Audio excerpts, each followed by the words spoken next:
Hello semuanya, welcome to Regency Radio Podcast 2021 Wrap Up.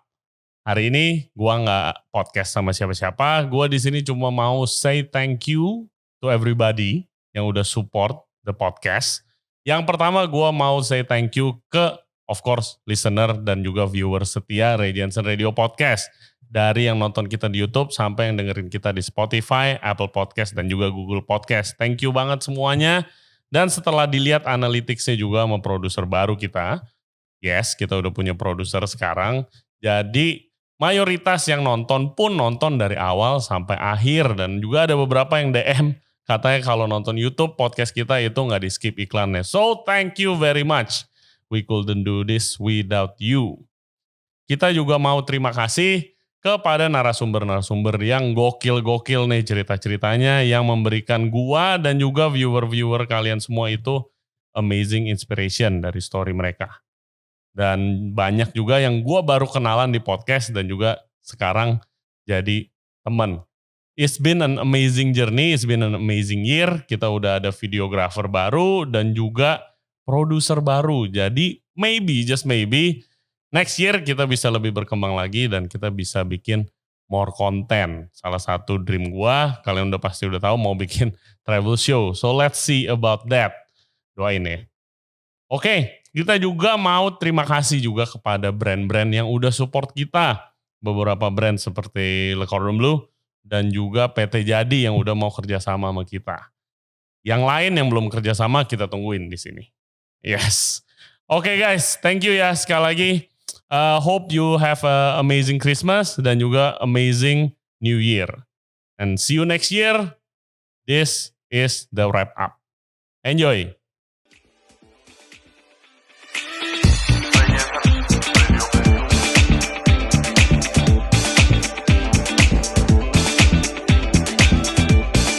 Lu kalau misalnya sebagai food reviewer rada annoyed gak sih kalau lihat food trendnya gitu? Jangan nanya-nanya gitu loh, terhantam gue. Enggak, sebenarnya annoyed enggak. Tapi bedazzled aja.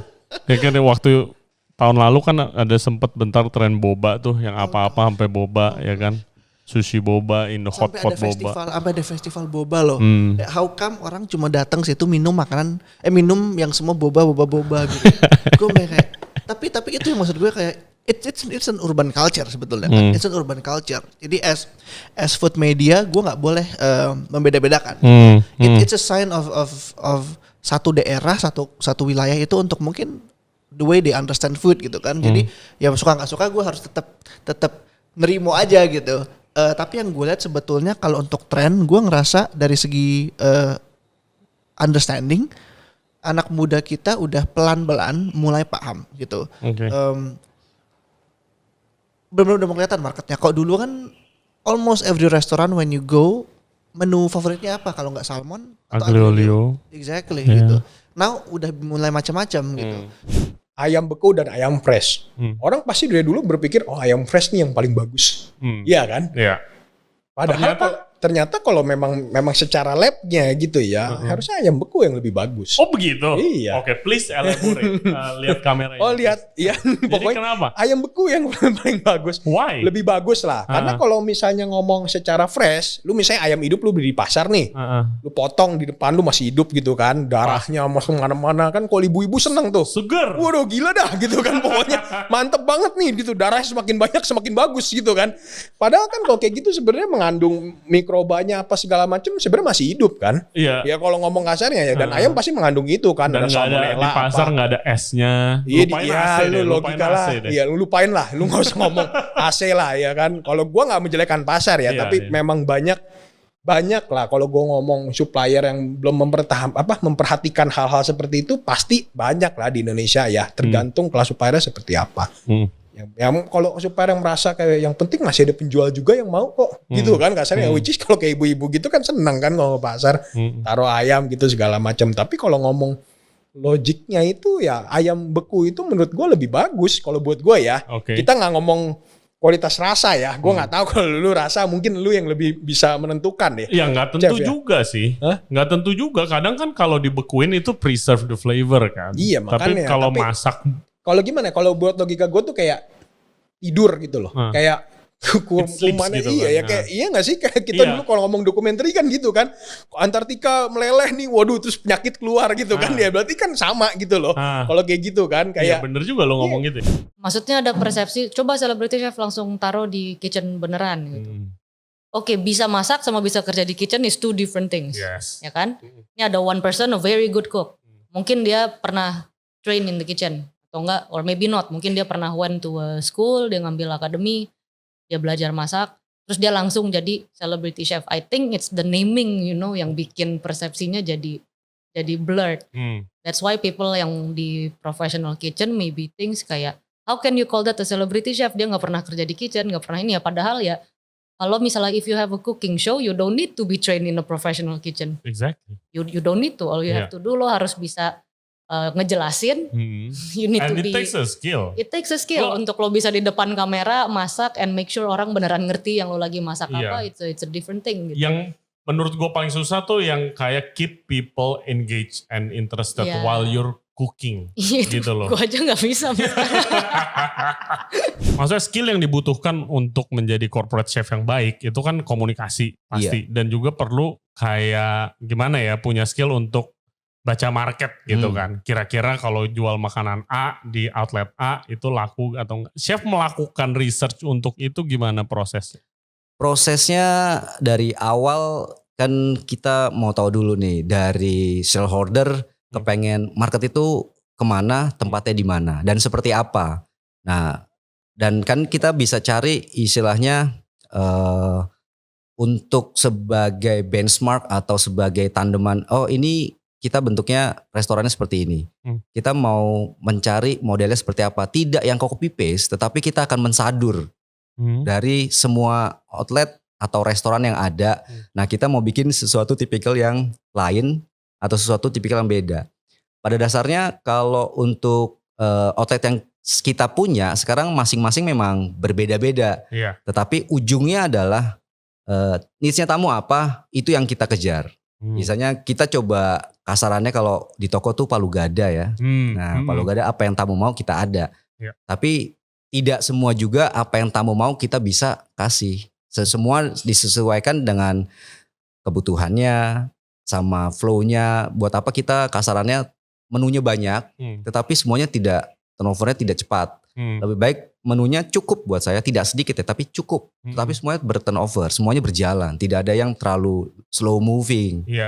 Jadinya semuanya ke tamunya akan mendapatkan sesuatu yang lebih baik, freshness-nya dapet.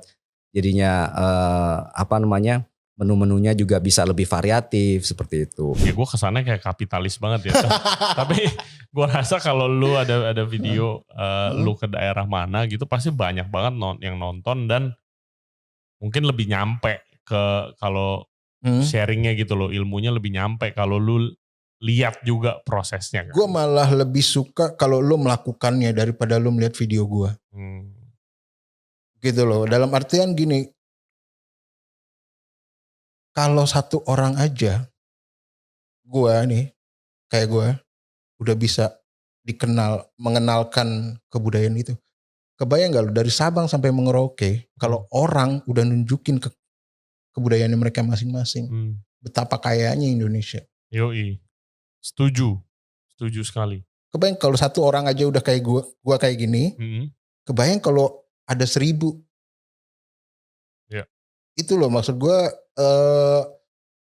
lo semua tuh harus buka mata lo gitu loh. Indonesia tuh mengangkat cerita asli dari Kabupaten Manurung. Jadi gue pelajarin kisah hidup dia, apa yang dia perbuat gitu untuk memajukan dunia pendidikan di hutan, gitu, di pelosok-pelosok di mana tidak terjamah dengan pendidikan gitu. Mereka yang datengin gitu. Terus kita bikin cerita angkat ceritanya dan gue jadi salah satu sahabatnya Kabutet gitu. Jadi gue pelajarin situ banyak hal yang membuka pikiran gue tentang hidup, membuka cara pandang gue terhadap manusia terhadap orang yang tidak gue kenal, terhadap konservasi. Waktu itu gue nggak paham konservasi apa sih gitu, apa sih pentingnya, kenapa sih ada orang-orang yang mempertahankan hutan, ngapain sih gitu ya, kenapa orang ini nggak mau keluar dari hutan gitu, kenapa nggak, it's a pleasant life here di kota gitu kan. Ternyata gue menemukan nilai-nilai hidup yang tidak gue dapatkan di kehidupan gue gitu. Gimana tuh jadi steward ke? Wih, kan kerjanya gila banget. Gila. Kan, kalau kitchen yang paling gede yang pernah. Oke, let's see kitchen. Bilanglah kitchen segede apa ya? Restoran apa yang bisa gue mention ya? Inilah tempat lo lah. Ini misalkan kayak segede mungkin 6 meter kali 12 meter lah. Kalau kita di sini itu ngerjainnya bersepuluh, berlima kali stewardnya. Kalau di kapal pesiar sendiri bro. Sendiri. Jadi apalagi yang night shift. Yang night shift itu dia kalau aku bilang parah sih kerjaannya. Jadi inilah orang-orang lihatnya kita kerja kapal pesiar, banyak duit. Ya yang namanya gadget, gonta-ganti gadget. Mereka cuma lihatnya itu di permukaannya aja bro. Tapi di belakangnya itu kerjanya kayak apa gitu loh. Kalau misalkan lu lihat kayak gue don't even bother man bikin ears kayak gini. Gue cuma seret gitu loh. Orang tuh udah kehilangan esensinya baking tuh kayak ini tuh kayak gold standard gitu loh Rey. Padahal gak harus begini. Orang-orang merasa, yang sering gue rasakan dengan bodohnya gue. Kalau misalkan roti gak begini gue bete. Oh gitu. Gak tahu kenapa padahal. Kalau bakaran pertama udah gak berkuping. Iya kalau bakaran pertama gak begini gue udah bete tuh. Langsung jelek semua tuh. Mood gue langsung jelek, itu gobloknya gue kayak gitu. Padahal ini rasanya sama-sama aja. Bentuknya sama. Bahkan pernah kayak sekali gak ada yang gak begini gue gak kasih ke customer akhirnya. Oh iya pernah dikomplain gak gara-gara? Gak pernah. Oh okay. Gak pernah masalahnya. Dan gue pernah nanya ke orang awam. Ada satu yang ibaratnya yang gak berkuping gitu. Jadi pas gue potong dia kayak gak berkuping, terus dia agak lebih tipis. Gue nanya ke tukang foto gue, fotografer gue, dia kan awam soal roti kan. Gue jajarin, menurut lu ini jelek gak? Biasa aja kok. Oh gitu ya. Jadi sekarang gue udah mulai. Padahal menurut kita udah jelek banget. Iya menurut kita udah jelek banget. Padahal kalau dipotong bisa aja dimakan gak ada masalah. Gitu. Ketika gue lagi research makanan Bandung, gue ketemu dengan banyak orang, mereka bilang, wah makanan ini enak nih. Wah pokoknya enak banget lah, pokoknya kangenin banget apa segala macam. Emang biasanya yang masak siapa mbak? Nenek kita. Neneknya masih ada gak? Udah gak ada. Dari keluarga gak ada yang seneng masak sama sekali. Gak ada itu sayangnya. Jadi resepnya sekarang hilang. Iya gitu. Jadi kan sedih banget gitu ya. Dari situ akhirnya gue ke-trigger. Wah ini mesti ada yang mendokumented resepi yang udah hampir hilang nih. Karena bayangin kalau satu negara, keluarga punya resep-resep yang unik. Ada berapa banyak coba. Itu betul. Mustika Rasa gak ada sedikit-sedikitnya. Pasti akan jadi bagus banget. Akhirnya 2019 kita bikin lagi yuk gitu kan. Seafood Brawl ini mau di mana? Bandung lagi boleh, tapi tambahin satu kota. Oke. Nah, akhirnya 2019 itu kita di Bandung sama di Bali waktu itu. Bukanya. Nah, di Bandung tetap rame.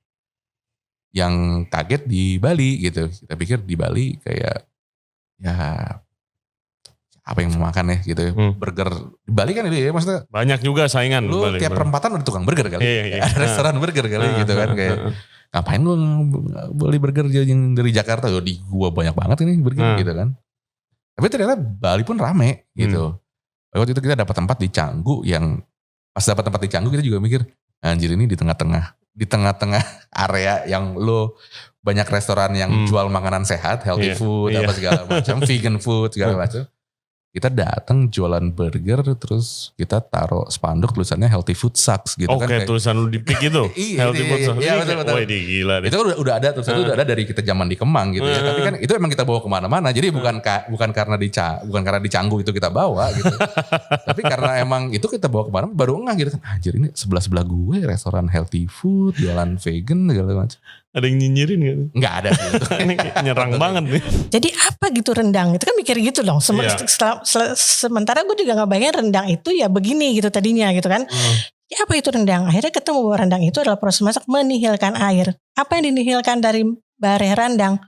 Barehnya, berasnya yang dinihilkan. Oke. Jadi berasnya digongseng dulu.